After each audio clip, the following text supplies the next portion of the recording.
अस्सलाम वालेकुम। यासीन आपके साथ हाजिर है मॉर्निंग ब्रीफिंग में। आज इस हफ्ते का सेकंड वर्किंग डे है, ट्यूसडे है, 2 जून आज डेट है। यानी इस सेकंड क्वार्टर का तीसरा महीना शुरू हो चुका है और बहुत सारी खबरें बातें आपके साथ डेली बेसिस पे इस यूट्यूब चैनल पे मैं करता हूं और कोशिश में ये करता हूं कि जो भी डेली बेसिस पे जो इंपॉर्टेंट इवेंट्स होते हैं जिसके बेसिस पे मार्केट मूव कर सकती है वो आपके साथ शेयर की जाए। तो बहरहाल कुछ कहने से कबल मैं डेली बेसिस पे आपसे ये रिक्वेस्ट डेली करता हूं कि जनाब इस यूट्यूब चैनल को आप सब्सक्राइब करें, लाइक करें, शेयर करें, बेल आइकन प्रेस करें और इसको ज़्यादा से ज़्यादा आप अपने फैमिली और फ्रेंड्स में और स्टूडेंट्स जो हैं इकोनॉमिक्स एंड फाइनेंस के, MBA, BBA, इवन इंजीनियरिंग के जो स्टूडेंट्स हैं वो भी इसको देखें, सुनें कि इस यूट्यूब चैनल जिसका नाम NI ऑन मार्केट है इसमें क्या चीज़ें बयान की जा रही हैं, किन बेसिस पे मार्केट मूव कर रही है, इंटरनेशनल फाइनेंशियल मार्केट में क्या तहलका मचा हुआ है आजकल। इस बेसिस पे आई पर्सनली फील के 5 से 10 मिनट की क्लिप में आपको बहुत सारी चीज़ें आपको मिल सकती हैं, आप अपने पोर्टफोलियो को बेहतर तौर पर मैनेज कर सकते हैं। बहरहाल ये 2 दिन हमारे जो सैटरडे और संडे गुजरे थे इसमें आपने देखा कि अमेरिका में जो जॉर्ज फ्लॉयड की जो हलाकत हुई उस बेसिस पे इस वक्त पूरे अमेरिका में एक सख्त कर्फ्यू का निफाज है। यानी वो डेली शाम से रात का और अर्ली मॉर्निंग तक कर्फ्यू रहता है और जलाओ घिराओ, पुलिस स्टेशन, गाड़ियां, बसें बेतहाशा वहां पे जला दी गई हैं, लोगों को मारा जा रहा है। हलाकतों की तो खबर अभी हमारे पास नहीं है लेकिन बहुत ज़्यादा तशद्दुद आमेज जो है वहाँ पे रवैया इख्तियार किया गया है। यानी इन 3 महीनों में जहाँ पर हम कोरोना वायरस पेंडेमिक की वजह से दिन रात इसी की खबरें हम देख रहे थे कि कितने केसेस आ रहे हैं, कितनी हलाकतें हो रही हैं, अब हमारे पास एक नया मोड़ आया है इकोनॉमिकली और हम ये देख रहे हैं कि पूरे अमेरिका में इस वक्त जो है एक टेंस हालात पाए जा रहे हैं। जॉर्ज फ्लॉयड जो कि ब्लैक अमेरिकन था, अफ्रीकन अमेरिकन था, उसकी हलाकत एक गोरे पुलिस वाले की तरफ से हुई और इस हवाले से एक रेसिज्म की एक नई नस्ल परस्ती की हवा वहां पर चल पड़ी और पूरे अमेरिका में इस वक्त हम देख रहे हैं कि नस्ल परस्ती के खिलाफ लोग खड़े हुए हैं, प्रोटेस्ट कर रहे हैं, चाहे वो वायलेंट प्रोटेस्ट हो या साइलेंट प्रोटेस्ट हो, वो प्रोटेस्ट हो रहा है। अच्छा, इन बेसिस पे कल हमने अर्ली मॉर्निंग जब मंडे को मार्केट खुली तो उसमें देखा कि हमने 100, 150, 200 point S&P, Dow Jones, Nasdaq market down side पे खुली, गोल्ड की कीमतें हायर साइड पे गईं। जैसे कि मैंने आपको प्रीव्यू में, मंडे प्रीव्यू में इस बात का इजहार किया था कि कुछ ऐसे ही सूरत हाल रोनुमा होगी मार्केट ओपनिंग पे और यही कुछ हुआ। और अक्सर लोग मुझे थैंक यू भी बोलते हैं, मैं उनका शुक्रगुजार हूं कि मेरी कुछ कही हुई बातें वो मार्केट के हवाले से वो सही साबित भी हो जाती हैं। और मैं बस कोशिश ये करता हूं कि जो भी इंपॉर्टेंट इवेंट हो और ख़ास तौर पे जो संडे नाइट की जो ब्रीफिंग होती है उसका इंपॉर्टेंस उसकी यही है कि मंडे को मार्केट किन लेवल्स और किन टेक्निकलिटीज को फॉलो करते हुए किन फंडामेंटल न्यूज़ पे मार्केट खुलेगी और कोई कुछ ऐसे ही सूरत हाल रोनुमा हुआ कल मंडे की मार्केट को। लेकिन लेटर ऑन हमने ये देखा कि तमाम स्टॉक मार्केटें जो हैं वो रिकवर कर गई। उसकी वजह यह है कि देखिए ये एक हंगामा था, ये कोई अमेरिका में कोई जंग नहीं छिड़ गई कि हम ये कहें कि अमेरिका की इकोनॉमी तबाह हो जाएगी, अमेरिका की स्टॉक मार्केटें तबाह हो जाएगी। मैंने उन तमाम लोगों को ये बातें कहते हुए करते हुए सुना है जो अमेरिका की शॉर्ट सेलिंग में बैठे हुए हैं, अमेरिका की स्टॉक मार्केटों में अपने शेयर्स और इंडिविजुअल स्क्रिप्ट को उन्होंने शॉर्ट सेल किया हुआ है। वो मैं उनके लिए यही दुआ करूं कि उनकी बातें भी कहीं कबूल हो जाएं, या ये कहूंगा कि एक दीवाने का ख्वाब जो होता है उस बेसिस पे ये तमाम हजरात जो शॉर्ट सेलिंग में बैठे हुए हैं वो ये कहते हैं कि जनाब कोरोना वायरस की वजह से अमेरिका की इकोनॉमी तबाह हो गई है, पूरी दुनिया जो है वो लॉकडाउन और शट डाउन और कर्फ्यू की वजह से जो इकोनॉमिक पहिया था वो चल नहीं रहा है, तो स्टॉक मार्केट क्रैश हो जाएंगी, गिर जाएंगी, मर जाएंगी। लेकिन ऐसा कुछ भी नहीं हुआ। इसी तरीके से जॉर्ज फ्लॉयड के डेथ के हवाले से लोगों में ये बात होने लगी कि जनाब अब तो अमेरिका में तबाही हो जाएगी और ये हो जाएगा वो हो जाएगा। अमेरिका और चाइना के दरमियान जो जंग की कैफियत चल रही है, जो तिजारती जंग चल रही है, इसमें भी बहुत ज्यादा शिद्दत आमेजाना रवैया पाया जा रहा है। इस बेसिस भी अमेरिका की स्टॉक मार्केटें गिर जाएंगी, लेकिन ऐसा कुछ भी नहीं हुआ। कल भी यही हुआ कि कल लेट नाइट हमने देखा कि S&P, डाउ जोन्स, नैस्डैक जो भी अमेरिका के स्ट्रीमलाइन इंडेक्स हैं वो हायर साइड पे चले गए, अपर साइड पे चले गए। और उसकी वजह से यही थी कि अमेरिका में ये एक एक शख्स की हलाकत पे नस्ल परस्ती के खिलाफ एक प्रोटेस्ट हुआ है, चाहे वो साइलेंट हो या वायलेंट प्रोटेस्ट हो, वो प्रोटेस्ट था। ये कोई जंग नहीं थी कि मैं ये कहूं कि जनाब बस अमेरिका गया, वॉल स्ट्रीट गई और न्यूयॉर्क स्टॉक एक्सचेंज जो तबाह हो जाएगी, ऐसा मुमकिन नहीं है। अमेरिका एक बड़ी पावर है और उसके पास एक बड़ी आर्मी है, वो तमाम हालात को कंट्रोल करने की भरपूर सलाहियत रखती है। और इन्हीं बेसिस पे हमने देखा कि स्टॉक मार्केट रिकवर कर गई। इवन इस वक्त भी हम ये देख रहे हैं कि अमेरिका की जो स्ट्रीमलाइन इंडेक्स, जो फ्यूचर्स ट्रेड हो रहे हैं, वो तमाम पॉजिटिव ग्रीन टेरिटरी में ट्रेड हो रहे हैं, ना सिर्फ अमेरिका के बल्कि यूरोप के तमाम स्टॉक्स ग्रीन टेरिटरी में। और उसकी वजह यही थी कि ये एक वायलेंट प्रोटेस्ट था, ये साइलेंट प्रोटेस्ट था, ये कोई जंग नहीं थी।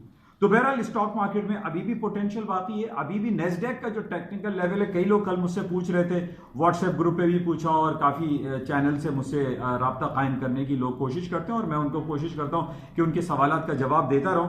तो इसका 97 फिगर, 9650 या 97 figure is a very important crucial resistance level है नेस्डेक का। वहां पर आप शॉर्ट सेलिंग का चांस ले सकते हैं। लेकिन इन कंपैरिजन एस&पी देखें, नेस्डेक, डाउ जोन्स देखें, इनमें अभी पोटेंशियल बहुत ज्यादा एग्जिस्ट करता है। मार्केटें हायर साइड पे जा सकती हैं। जिस तरीके से मैंने आपसे पहले भी ये कहा था कि जो फर्स्ट क्वार्टर की अर्निंग के बाद हमारा जो सेकंड क्वार्टर जो अप्रैल और मई और अब जून ये शुरू हुआ है, इसमें जो अर्निंग रिपोर्ट आ रही है वो काफी कंपनीज की खराब तो आई, लेकिन हमारे पास नेटफ्लिक्स है, फेसबुक है और दूसरी जितनी आईटी कंपनीज थी उनकी रिपोर्ट्स बेतहाशा अच्छी आई, जिसमें सरे फहरिस्त नेटफ्लिक्स था, जिसमें हम और आपने घर पे बैठ के वो सब्सक्राइब करते रहे और मूवीज एंड थिएटर और तमाम ड्रामे हम देखते रहे नेटफ्लिक्स पे।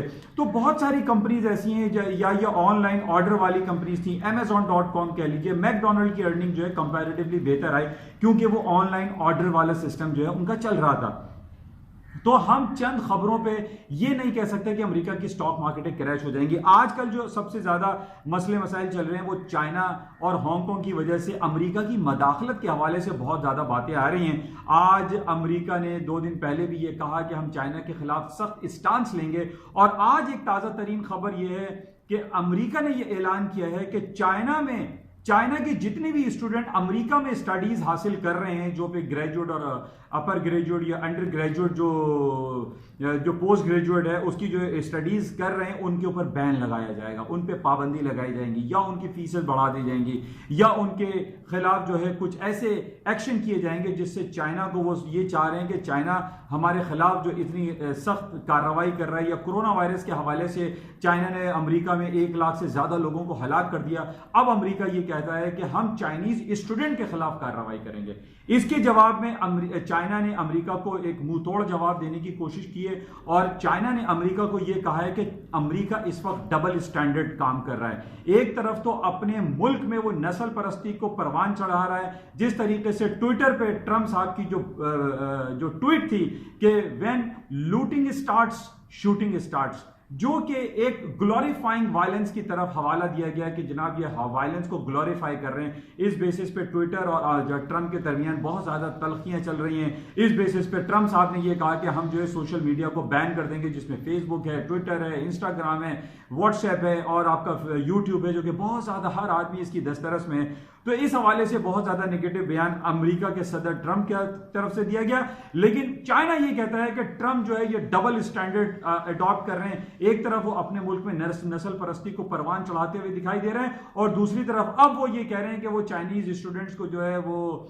उनको फैसिलिटी कम प्रोवाइड करेंगे, या वो ये कहते हैं कि हम चाइना के खिलाफ एक्शन लेंगे, चाइना की हुआवी कंपनी के खिलाफ एक्शन लेंगे, चाइना की दूसरी आईटी जो कंपनीज है उनके खिलाफ कार्रवाई की जाएगी।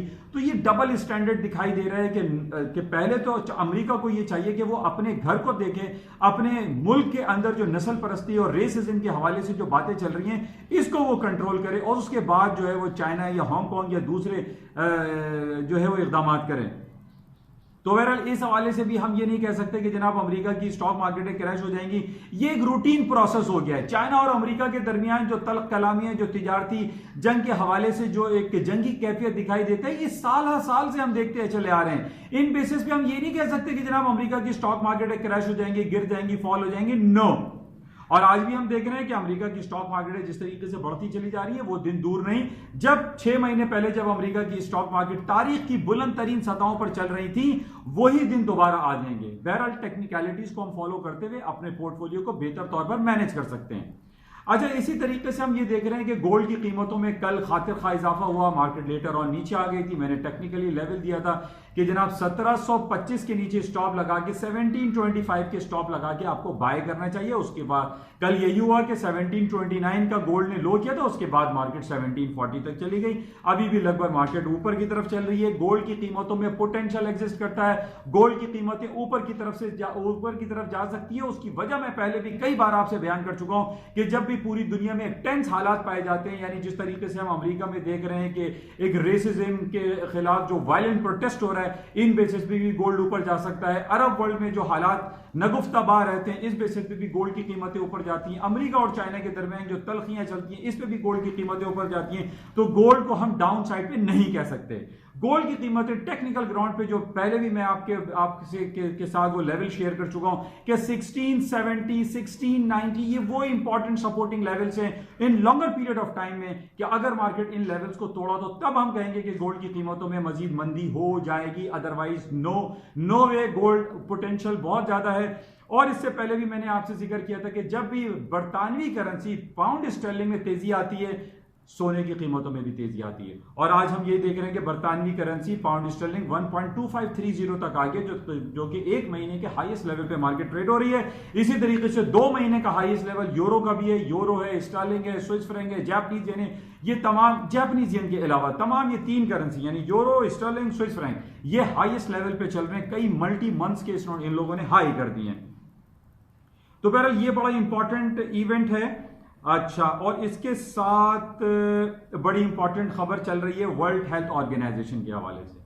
अच्छा देखिए, ये बड़ी बात समझने की जरूरत है कि पिछले 3 महीने से जब भी हम ये कोरोना वायरस पैंडेमिक के हवाले से बातें कर रहे हैं, सबसे ज्यादा जो नुक्ताचीनी की गई है, सबसे ज्यादा जो क्रिटिसिज्म का शिकार जो इदारा रहा है, वो है वर्ल्ड हेल्थ ऑर्गेनाइजेशन WHO, जो अमेरिका और यूनाइटेड नेशन के अंडर में आता है। अब अमेरिका के सदर ट्रंप साहब ने ये इसको डिसओन करने की बात की, विड्रॉ करने की बात की कि हम WHO से निकल जाएंगे। और इसने WHO के ऊपर बहुत ज्यादा नुक्ताचीनी ट्रंप साहब ने कही कि जनाब ये हम 500 मिलियन डॉलर जो है हम सालाना WHO को देते हैं। लेकिन WHO ने क्या किया?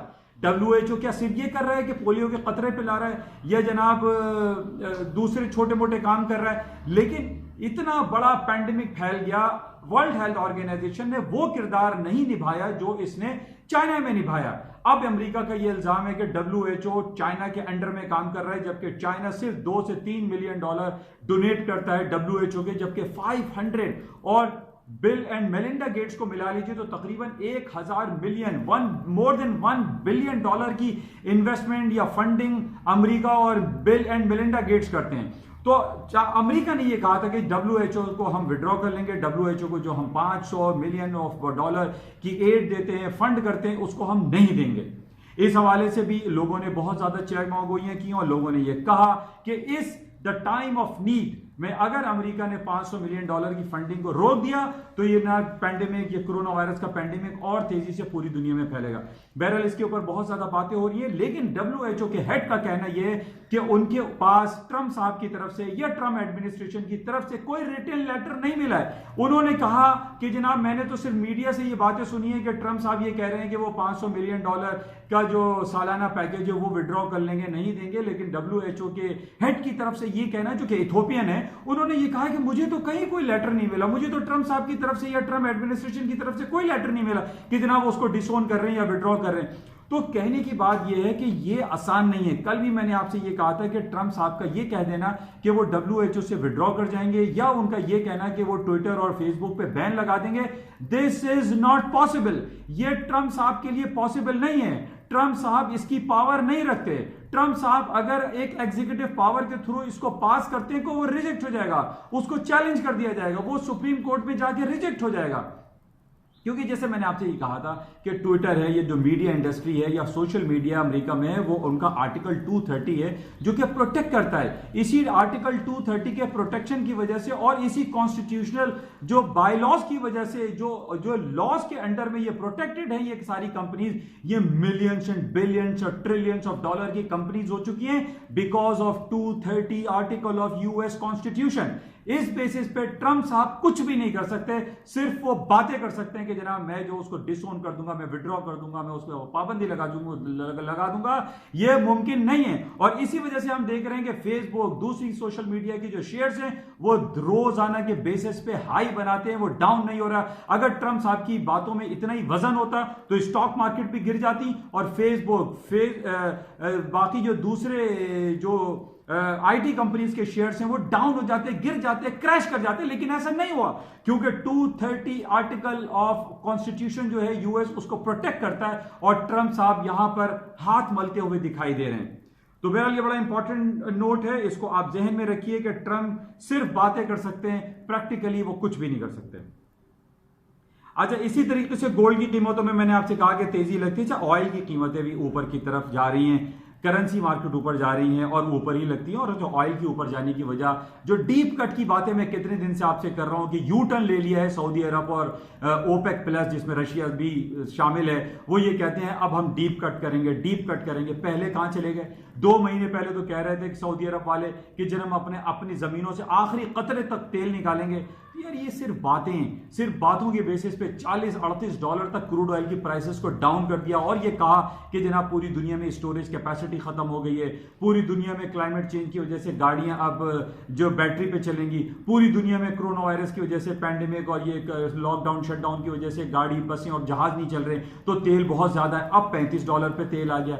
मैंने आपसे पहले भी ये कहा था कि $41 के बाद जब मार्केट खुली थी तो $34 पे खुली थी। तो ये $7 का जो गैप है, ये गैप क्रिएट होना है, ये फिल होना है और ये फिल होगा $41 पे। आज भी तेल की कीमतें $36 पर आ चुकी हैं। इसमें मजीद पोटेंशियल एग्जिस्ट करता है because of these all scenario जो कि डीप कट की बात कर रहे हैं और टेक्निकल ग्राउंड पे इसका 41 का लेवल है और ये $41 तक मार्केट वापस आएगी। अच्छा, इसके साथ ही आज पाकिस्तान में बहुत बुरा हाल है। पाकिस्तानी करेंसी का डी वैल्यू होती चली जा रही है। आज हमारे यहाँ डॉलर 165 रुपए का 165 रुपीज का हो गया है। मैं ज्यादा बात नहीं करूंगा लेकिन ये जरूर कहूंगा इसमें जहांगीर तरीन साहब का किरदार खास तौर पर दिखाई देगा। हम जब से ये देख रहे हैं कि जहांगीर तरीन और दूसरे जो बड़े बड़े जो लॉर्ड्स हैं जिन्होंने शुगर माफिया कहलाते हैं, जो शुगर में और चीनी में और शुगर इंडस्ट्री में उन्होंने कब्जा कर रखा है, आज हम ये देख रहे हैं चाहे वो नवाज शरीफ हो, शहबाज शरीफ हो, आज जहांगीर तरीन भी हैं। जहांगीर तरीन की जो कि इमरान खान के बहुत क्लोज अलाय हैं, उनके खिलाफ अब जो अदालती कार्रवाई चल रही है इन बेसिस पे कोई बाइद नहीं है। ये मैं इतनी ज्यादा कंफर्म रिपोर्ट तो नहीं है लेकिन आप दाएं बाएं देखिए, कंडीशन चेक करें कि वायदा हमारी करेंसी जो है वो डिक्लाइन करती जा रही है और डॉलर जो है 165 रुपए का क्यों हो रहा है। इसकी वजह यही है कि ये सारे जो बड़े बड़े माफियाज पाकिस्तान में बैठे हुए, इनको क्लोजली चेक करना चाहिए कि ये कौन लोग हैं इसके पीछे जो इस डॉलर को इतनी तेजी से हमारी करेंसी को डीवैल्यू कर रहे हैं। और डॉलर जो है वो 165 और लाइफ में मेरे ख्याल में 168 तक अभी ऊपर गया था, उस ये ऊपर जा रहा है। इसको चेक करना पड़ेगा, कंट्रोल करना पड़ेगा। अगर हमारे इदारे वाकई सिंसियर हैं और पावरफुल हैं, हमारी हुकूमत पावरफुल है, तो इस तमाम माफियाज को चेक करना पड़ेगा जो हमारे इदारों को, हमारी करेंसी को, हमारी इकोनॉमी को खोखला करते चले जा रहे हैं। तो बहरहाल इन चीजों को देखेंगे। और बाकी जो इंपॉर्टेंट एक और पॉइंट आ रहा है, रशिया का पुतिन साहब ने आज ऐलान किया है कि वो 1 जुलाई को एक रिफॉर्म लेकर आ रहे हैं अपनी पार्लियामेंट में। और ये कहा जा रहा है कि इस वक्त तारीख का सबसे ताकतवर जो सदर है रूस का, मिस्टर व्लादिमीर पुतिन, वो बन जाएंगे 1 जुलाई को अगर वो रिफॉर्म जो बिल पेश कर रहे हैं वो अगर पास हो जाता है, जिसके कवी इम्कानात है कि वो पास हो जाएगा। और उसमें ये कहा जा रहा है कि व्लादिमीर पुतिन एक स्ट्रॉन्गेस्ट प्रेसिडेंट ऑफ रशिया कहलाएंगे। तो ये तमाम चीजें थी जो आपके साथ शेयर की गई। और एक इंपॉर्टेंट खबर इमरान खान साहब की तरफ से बहुत अच्छी खबर है कि जनाब उन्होंने पाकिस्तान की टूरिज्म डिपार्टमेंट को खोल दिया है। जिस तरीके से हमने बरतानिया में और टर्की में देखा है कि उन्होंने टूरिस्ट डिपार्टमेंट को, बहुत सारे इंटरनेशनल 5 स्टार होटल्स को भी खोल दिया है विद सर्टेन SOPs। और हम यही सलाह और यही दुआ करते हैं पाकिस्तान के, हमारे खासतौर पर सूबे सिंध के तमाम हुकाम बाला से कि वो हमारे स्कूल, कॉलेजेस, इंस्टीट्यूशन सबको खोल दें विद सर्टेन SOPs के साथ खोलें। 3-3 महीनों से घर में बच्चे बैठे हुए परेशान है, कोई फिजिकल एक्टिविटी नहीं है, जो कि बहुत ज्यादा परेशान कुन मसला है। इसको जल्द से जल्द हमारी हुकूमत पाकिस्तान और हुकूमत सिंध को सॉल्व करना चाहिए। इंशाल्लाह राब्ते में रहेंगे और देखते हैं कि आज सारा दिन मजीद और क्या खबरें रहेंगी। जाते हुए मैं आपसे ये रिक्वेस्ट करूंगा कि इस यूट्यूब चैनल को प्लीज सब्सक्राइब जरूर कीजिए, अपने फैमिली फ्रेंड्स में स्प्रेड कीजिए, अपने छोटे स्टूडेंट जो हैं BBA MBA उनको भी कहें कि ये सुने। Thank you.